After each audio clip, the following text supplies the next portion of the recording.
তৃণমূল কংগ্রেসের যুবনেত্রী উপাসনা চৌধুরী, তার উপর যে হামলা করা হলো, এ কি গণতান্ত্রিক দেশে শোভা পায়? আমরা বলছি ভরসা ইন, ভয় আউট। এটাই কি সেই ভরসা ইনের নমুনা? দেখুন কি অবস্থা।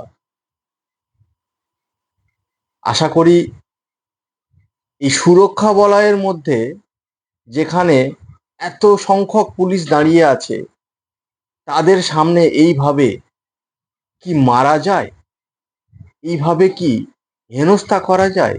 এইভাবে কি গাড়িতে বসে থাকা মানুষকে টেনে হিঁচড়ে গাড়ি শুদ্ধ ফেলে দেওয়া যায়?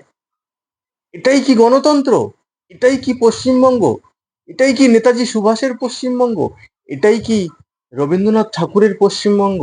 এটাই কি বঙ্কিমচন্দ্রের পশ্চিমবঙ্গ? আমার তো লজ্জা লাগছে যে নিজেকে একজন বাঙালি অর্থাৎ পশ্চিমবঙ্গবাসী বলে পরিচয় দিতে। মনে হয় আমরা অন্য কোনো প্রদেশে বসবাস করছি, বাংলাতে নয়।